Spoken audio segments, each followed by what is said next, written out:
Hi, my name is Professor Ian Williamson, and I have the great privilege of serving as the Dean of the Paul Merage School of Business here at the University of California, Irvine. Welcome to another episode of the Dean's Thought Leader Series. Today we have with us a fantastic guest. We have with us Elizabeth Pritchard. And this is someone who I've been looking forward to speak with because I'm going to learn a lot today about data and artificial intelligence and the impact that it's having on the financial sector. Elizabeth is the CEO of Bitvor, which is a leading provider of artificial intelligence-powered services for financial institutions. So I can't think of anyone better qualified to provide a description about this space.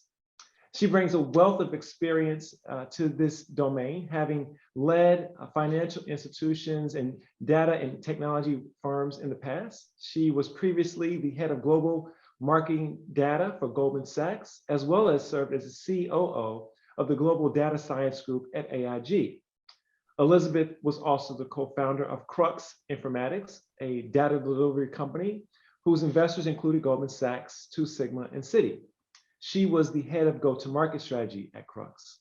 In addition to those roles, those executive roles, Elizabeth has also served on several boards of organizations in alternative data and the data infrastructure space. I do know that, however, one of her core passions is STEM, and particularly providing exposure, awareness, and access to STEM-related activities for women. And she's a very strong supporter and volunteer in Girls for Code. Elizabeth, thank you very much for joining us. I'm very excited and looking forward to learn a little more about what you're doing at Bitvor and your background more broadly. Wonderful. Thank you so much for the introduction and for having me here today. I'm psyched to talk about my passion, which is driving business outcomes with data. Sounds great. So let's jump right in. Your company, Bitvor, is a company that focuses in on alternative data or alt data. And I think it'd be great if you can provide a little bit of background as to what that means and why this is an important resource for decision makers to be considering today. Sure, yeah. So why don't we dive right in? So alternative data is at its core, the way I think about it, it's data that's additive to inform investment strategies. It's data that historically hasn't been broadly deployed across the industry, like foundational data. So when you think about foundational data, it's data which you just have to have if you're in the business of finance or financial analysis. It's data such as balance sheet, income statement, cash flows of a company, which is widely available, for example, through the SEC in the US. It's stock prices, it's corporate actions such as mergers, acquisitions, stock splits, things like that. That's just basic, fundamental, foundational data. And for decades, this data has been used in financial analysis. And I would call it a little bit slower moving data because it's available typically on a quarterly basis. And alternative data then when you think of alternative data, you can think, okay, that's data that's instead of foundational data.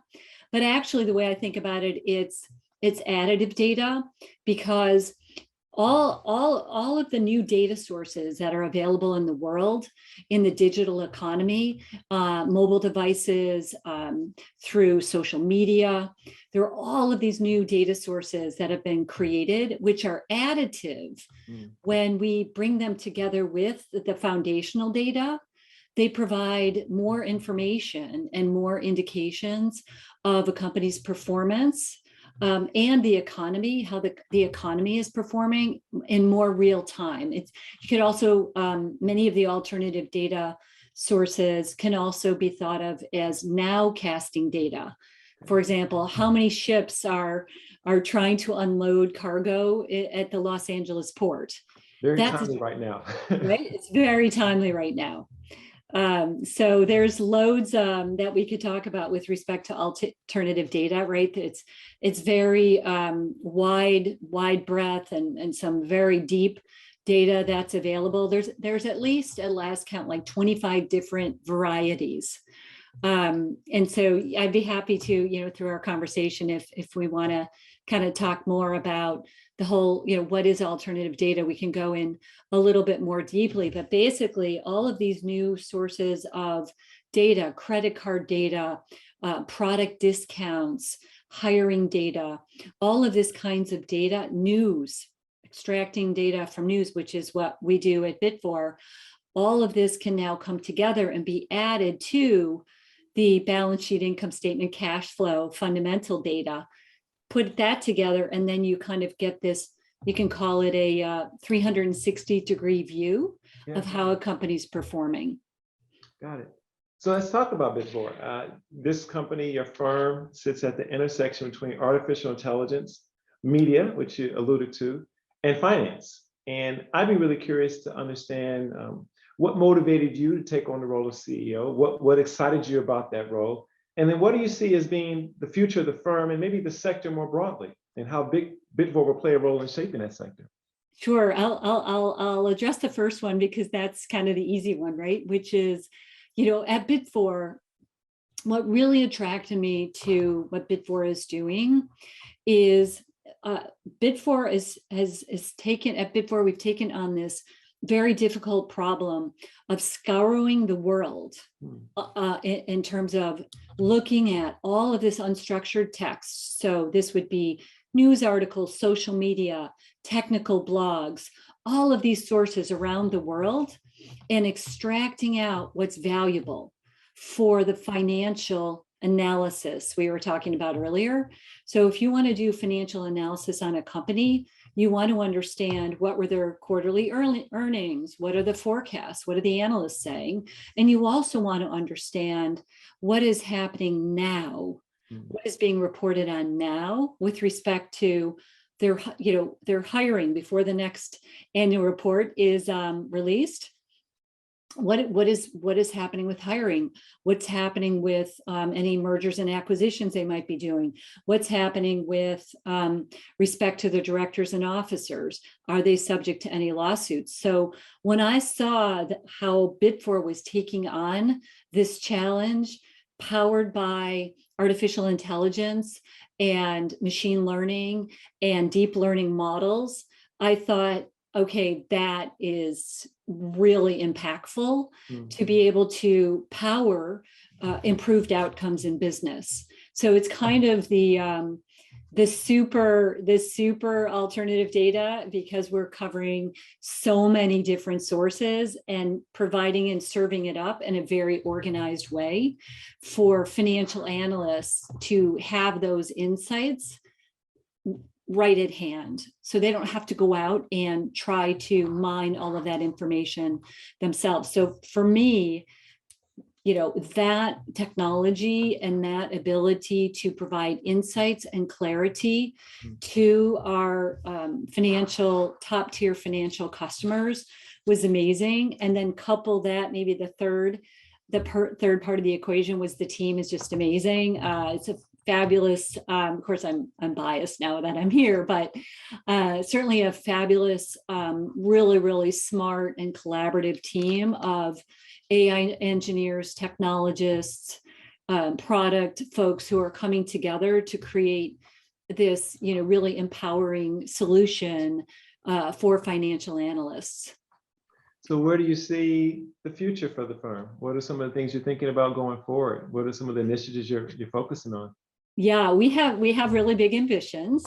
It's a huge opportunity to equip financial analysts, risk professionals with insights from all of these different sources around the world, and tens of thousands of sources being brought together. And then you can kind of think of it as a needle in a haystack.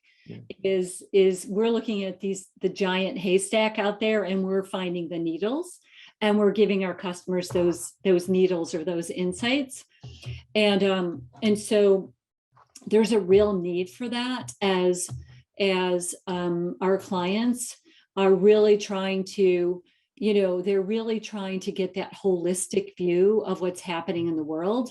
And something that that is really important is our customers are very interested in the business risks for a company. So they're very interested in if they're going to lend money to a business, say a bank, a commercial bank, or if they're going to invest in a public or private company, or if they're going to look at that company to supply them with goods and services as part of their supply chain. They want to understand the business risks. But as of late, over the last 2 years especially, they want to understand the value risks too. So they want to understand companies who they're going to engage with as a supplier. Is this particular company, are they polluting the environment? What is their board makeup? Are they employing child labor? So they are very concerned not only about the business risks, but also the value risks and how that holistic picture of both coming together. So I think the future for us, for Bitvor, is to continue to bring in many more sources so that you have this kind of this 3D view of a company, so that they can understand these risks very holistically, very fast, like at a push of a button, like now. And we're well on our journey to do this. We're already scouring over 60,000 sources globally for 400,000 companies. So, we want to add, tens more sources and tens of thousands more sources and tens of thousands more companies. And then we want to be able to serve that up, not only for the largest financial institutions, but we want to have a solution that even the smallest companies can have the benefit of this intelligence at their fingertips at a price point that works for them. So this ability that your firm has to, I love how you describe a more holistic understanding of the context in which organizations work. And I've certainly found in talking to organizations, a greater emphasis on understanding the role of ESG related issues, and how that shapes a holistic understanding of a business opportunity. It sounds like, Bitvor is at a stage where it's able to fill in some of these blanks that oftentimes decision makers haven't been able to quantify, but they knew were important. And now you're beginning to give us access to the information to help ideally make much more complete decisions. Yeah, absolutely. Absolutely. And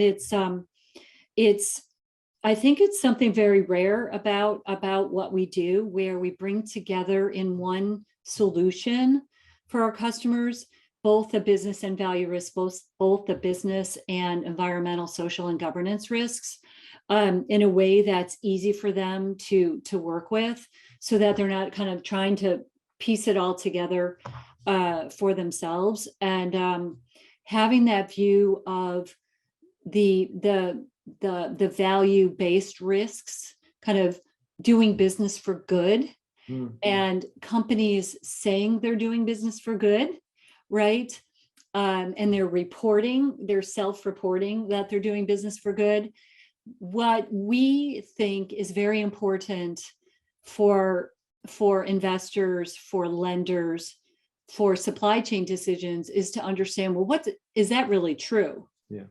Right? Is the policy of the company, are the actions they're taking, are they really consistent with what they're saying they're doing? And it's really, are they walking the talk?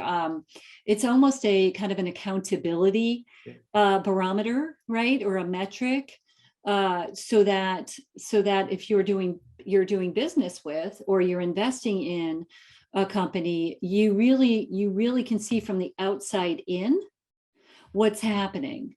And so, for example, you might have a public company that is issuing a quarterly, or most likely annual, sustainability report, where they've made a commitment and this was true of a big bank that we wrote an article on, where they made a commitment to invest $1 billion into diversity and inclusion, fair pay, governance practices, et cetera. And through our we could call it surveillance or scouring process across the world, we came to find out that in fact many actions were being taken by the company which were inconsistent with what they were saying they were doing. And so I think that this accountability, achieving a balance between what a company is reporting and what is actually happening on the ground, and having a more holistic view of what's actually happening makes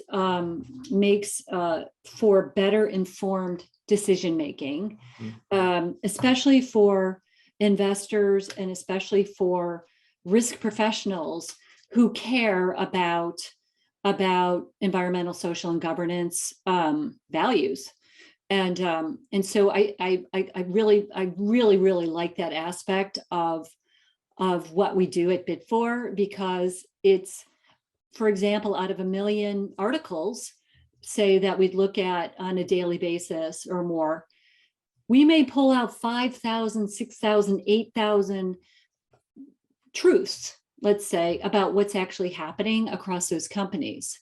And the rest are either not true or not relevant or not important or biased in some way. And so I quite like our focus on what is truly happening, and using that as kind of a barometer of truth with respect to how that company is actually meeting their commitments. Well, I certainly think that capability and that service in the world that we live right now, where there's so much information, and in fact, it's not access to information, it's more about discernment, which is a critical skill. And it sounds like your services are really helping decision makers to differentiate around those issues, which is great.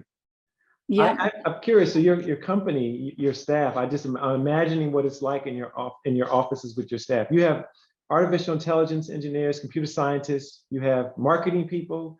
I'm assuming there's somebody that has expertise around media.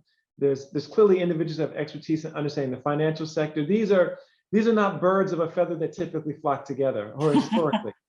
And how does that represent maybe a challenge for you as a leader, or maybe excitement for you as a leader, as you think about bringing together people from this diverse set of backgrounds in terms of professional backgrounds?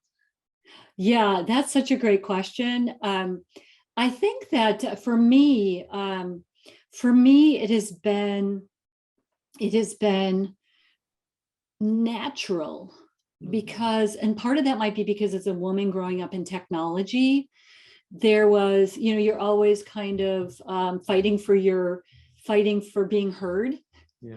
Right. And so perhaps from that vantage point, especially a woman in technology, where there's a tendency in the world where even you might be the smartest person in the room, you might have the most degrees or what have you, but there is a tendency to kind of still look at in this gender point I'm making as more administrative, perhaps. No, I'm not saying it's true everywhere, but in many places. So I think there's always been an overcoming that I've needed to do in my career. And I think that helps me identify with other, diverse minded, diverse in thought, as well as diverse in whether it's whatever aspect or dimension of diversity, race, gender, geography, whatever the aspect of diversity is. I think it's helped me, put judgment aside and really listen for the contribution versus any kind of external thing going on in terms of diversity. And I have always applied that. I can think back a very, very long time in my career, having, some of the most diverse staffs around. Yeah. So I embrace it. And so for me at Bit4, it's very natural, actually. Yeah. And there's such a collaborative spirit and respect that that it hasn't been too hard, to be quite honest with you. But I think your point is very well taken, is that if you look at, right, and the studies have been done, and I know you've, I'm sure, done the studies at the, the highest performing students across a wide universe, it's a very diverse set. Yes. And so how can we as companies and leaders of companies not have a diverse set at the top if you want to be the most successful in your industry? So I have really owned that belief for a long time, and we're practicing it at Bit4. I just hired, in fact, a female technology chief information officer to head our technology. Yeah. And that's she's best around. So that is quite exciting for us. And it's something that we really embrace. And it just hasn't been that hard for bringing in diverse schools of thought. I mean, I think as a leader, you have to be careful not to be quick to judge. You have to, if something kind of seems out of your wheelhouse or like a far different thought, you kind of have to really take a moment and think about it, and not be too quick to judge from your own framework. You have to kind of take a moment and really challenge yourself to be open-minded. That's something I think leaders just really need to do.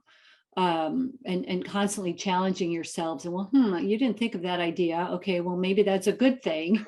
Maybe this is a powerful idea this person has that's maybe not what you have thought of, but through the lens that how they see the world, it's important to add that to the product in some way. So I think openness and pausing and reserving judgment for a moment is really important. Well, I certainly think of the advice I received from one executive who wrote it to me, that one of the important attributes of hiring really smart people is you have to accept that perhaps the best ideas won't come from you. That's right. That's right. I heard, I think it was an advertising giant that said, you have to hire giants. Yeah. If you want to grow and be really super successful, you have to hire those folks who are smarter than you are, or more talented you are, or bring capabilities you don't have. You have to hire those kinds of people if you really, really want to make an impact and be successful. And certainly what we see is that, companies like yours that bring together people from a wide variety of different disciplines, backgrounds, and perspectives, those are the ones that tend to be at the front of the disruption in terms of the innovation. And so it's nice to kind of hear how you, in your own experiences, have grown as a leader to really embrace that. Your company uses artificial intelligence, there's media, there's finance. These are three industries or sectors which have had a lot of conversation as societies around the world have thought about these issues of diversity, equity, and inclusion, and maybe even more broader concepts around injustice or discrimination and participation. I would appreciate, as a person who's leading a firm that really is at the crux of all three of those sectors, what's your thoughts around it? How are the technologies, or the way we think about the use of these technologies, what role do they play in these conversations, and what role do companies play, in your perspective, in these conversations? Yeah, it's a really important question, and a really timely question. And I think, for what we do at Bit4, which I really think helps to add to transparency of what is actually happening, I think our services to the conversation and the goals, right, as a society around, for example, diversity and inclusion, around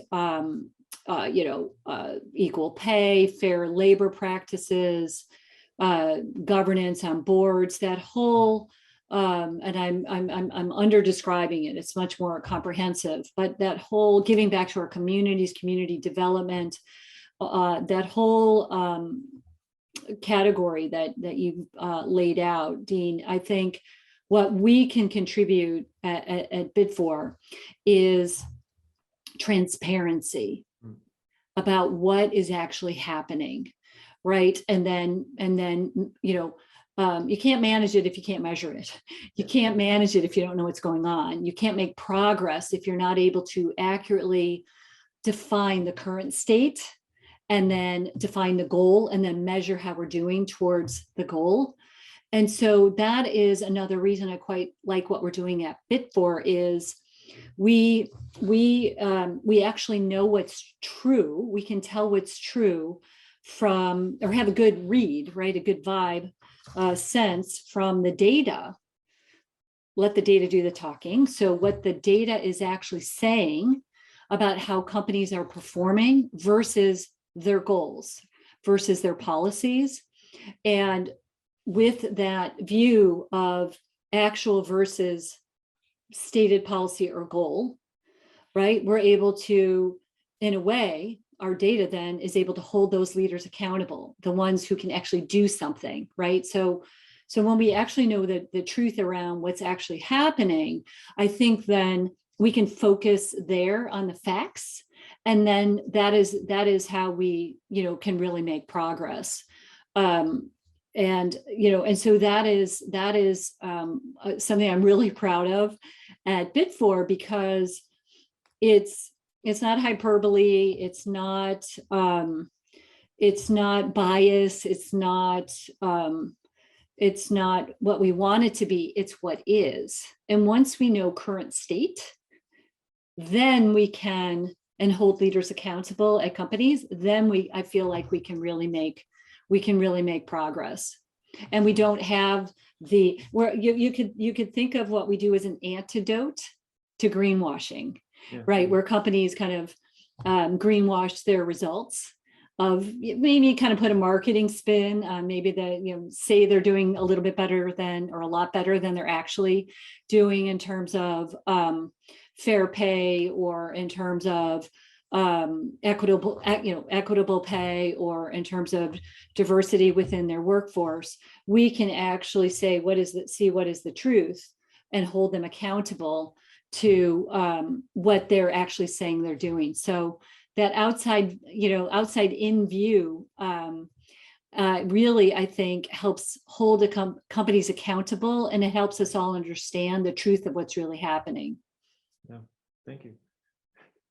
We talked earlier, and I mentioned that you have a passion for increasing access to STEM, and particularly around women. And there's a lot of research, some of which I've actually done, which shows that we simply don't get enough women and also ethnic minorities into this domain. And there's huge divides around that. And this is despite the fact, particularly in the case of women, most of the data shows from an educational experience perspective, they do really well in school, oftentimes better than the men in most of the quantitative subjects. Yet at some point, they don't pursue this domain.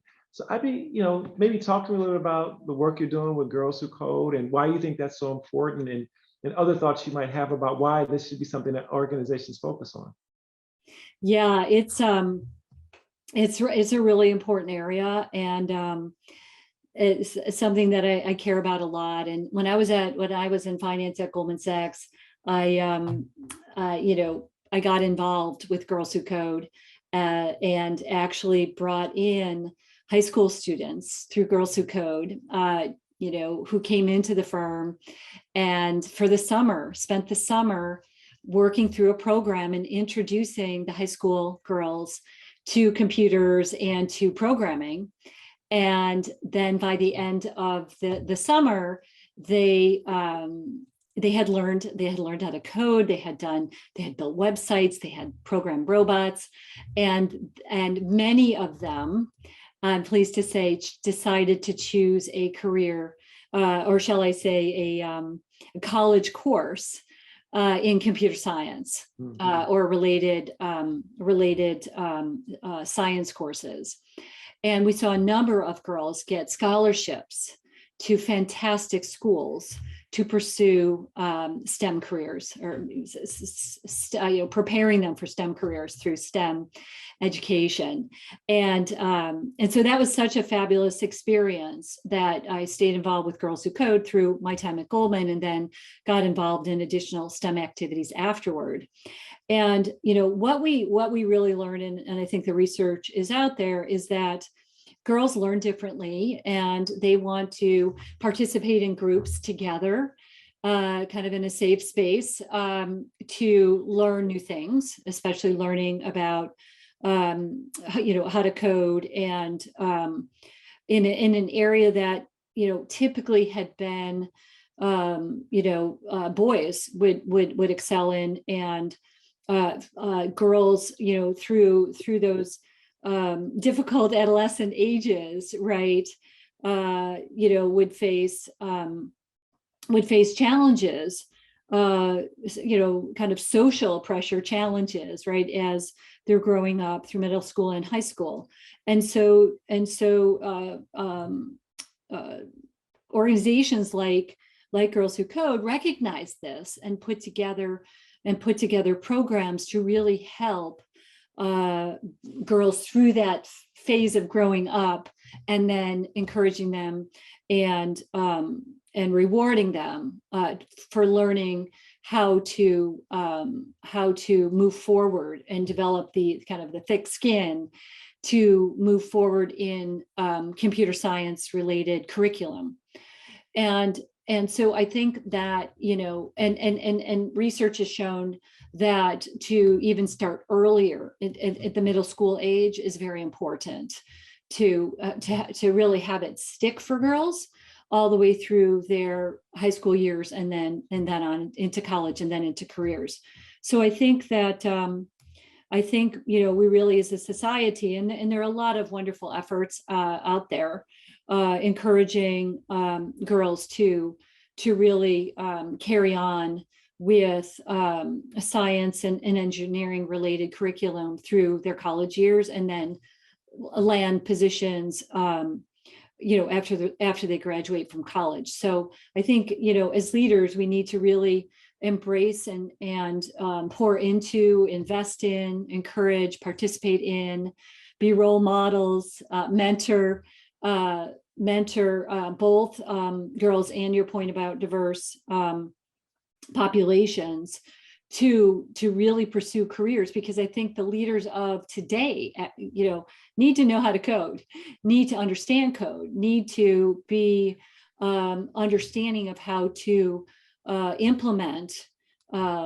digital technologies into the work that they do, their everyday work, and into their company strategies. So I think this and in the US, if we're going to compete, we absolutely need to fulfill the gap between the number of coders we need and the number we have. So there's a lot of work we still need to do, but it's achievable, I think, if we all dig in and support these efforts.